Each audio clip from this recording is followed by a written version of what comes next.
sono una persona curiosa e effettivamente è la definizione che mi si addice di più, nel senso che il tutto è nato dalla curiosità mia personale, che nutro da un sacco di anni e che ovviamente prosegue però con quello che è diventata, nel senso che ormai è diventato un vero e proprio lavoro, nel senso che tutta la mia vita è qui. La cosa mi appassiona talmente che mi sta bene, perché noi stiamo recuperando ciò che già si sapeva.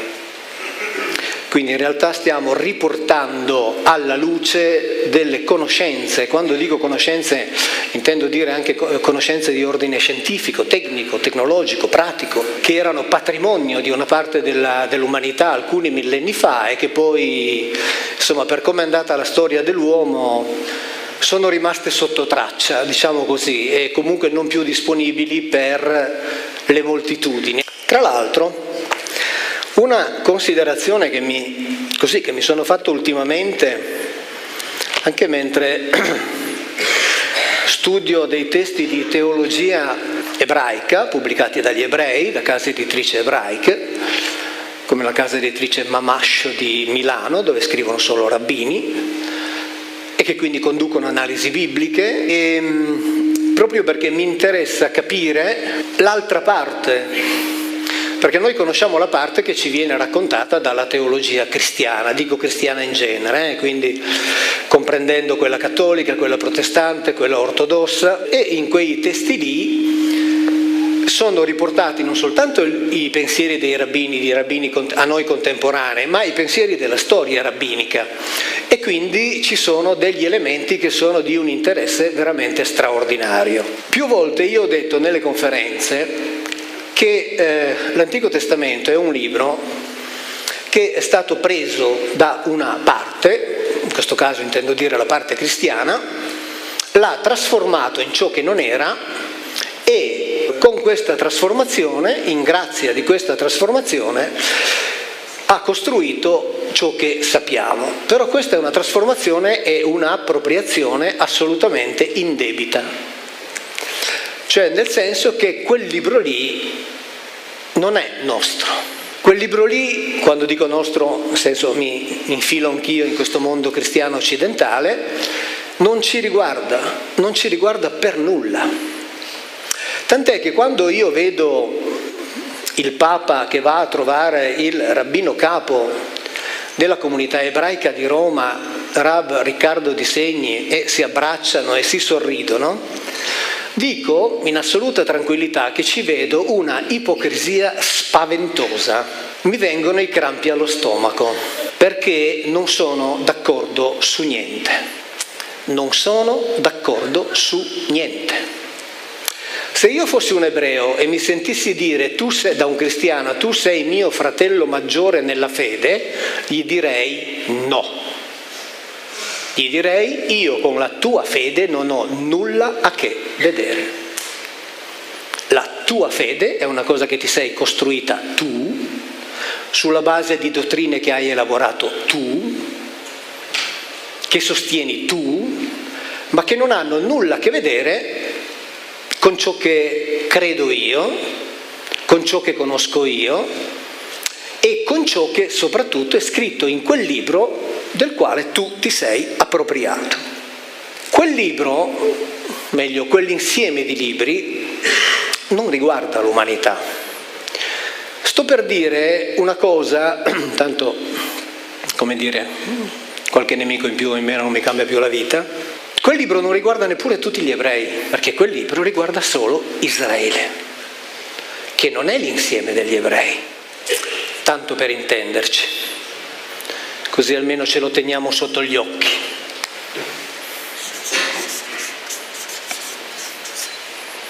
Dopo Noè, Sem, Cam e Jafet.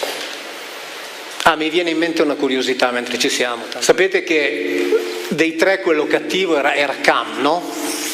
Perché ha guardato il padre nudo, il padre Noè che si era ubriacato. In quei testi lì, di cui adesso vi leggo alcune cose molto curiose, c'è scritto che suo figlio, Canaan, da cui deriva Canaan, che è stato, come dire, poi condannato e quindi bisognava conquistare i suoi territori perché Canaan aveva commesso una colpa, in quel libro lì c'è scritto che Cam è stato punito perché suo figlio ha castrato Noè e Cam non è intervenuto, tanto per... Poi ne vedremo altre curiosità, ne vedremo altre. Nel senso che a noi è stata raccontata una storia molto ben costruita, molto ben edulcorata, tutta apparentemente lineare. Loro, che non hanno questo problema teologico, non hanno difficoltà a raccontare tutta una serie di cose che sono molto più crude, immensamente più chiare. Ed è quelle che è bene conoscere per capire la favola dentro la quale noi viviamo e dentro la quale noi siamo ammaestrati. Perché noi siamo letteralmente ammaestrati dentro una delle tante favole possibili. Nel mondo ci sono, poi arriviamo a questo, nel mondo ci sono migliaia di religioni e chiunque nasca, in qualunque posto nasca, si sente dire che ha avuto la fortuna di essere nato in quella giusta. Ma chi è che stabilisce qual è la religione giusta? Stabilendo che tutte le altre sono quelle false.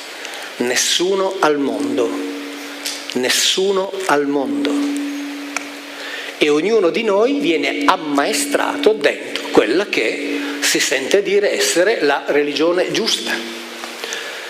E quindi cresce convinto di questo, fino a quando non comincia a ragionare un po' con la sua testa, quindi a porsi delle domande, che non vuol dire passare ad un'altra religione, perché come ha detto l'attuale Dalai Lama Denzin Gyatso, che sarebbe la sua 14ª rinascita, ha detto inutile abbandonare la propria religione per abbracciarne un'altra, perché non si fa altro che passare da una frustrazione ad un'altra, perché tutte le religioni, e il buddismo sappiamo non è una religione, purtroppo è stato trasformato in una religione, e tutte le religioni sono state elaborate per dare all'uomo la risposta alla madre di tutte le paure, la paura della morte. E quindi dice inutile che passiate da una all'altra, tanto cambia il tipo di contenuto, ma la sostanza di verità o di non verità è la stessa. Allora, Sem, figli, figlie, eccetera, finché si arriva a uno che si chiama Ereb, da cui derivano gli Ivrim, cioè di qui in giù sarebbero tutti Ivrim, cioè tutti ebrei. Ereb arriva uno che si chiama Terach, che ha un figlio che si chiama Abramo,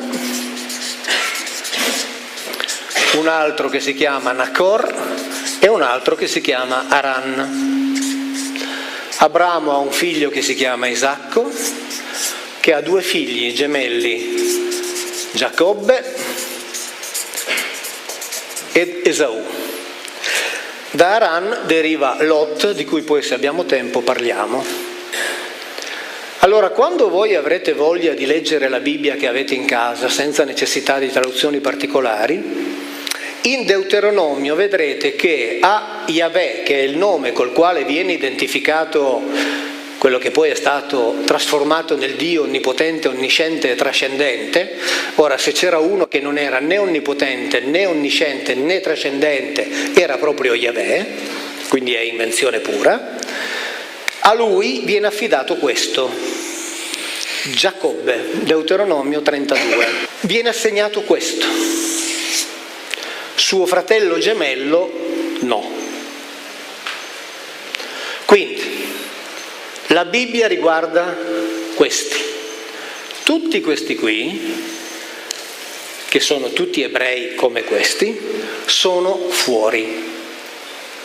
Sono talmente fuori che quando avrete voglia di leggere la Bibbia vedrete che l'ordine era massacrateli tutti, uccideteli tutti, fateli scomparire dalla faccia della terra. Leggetela la Bibbia.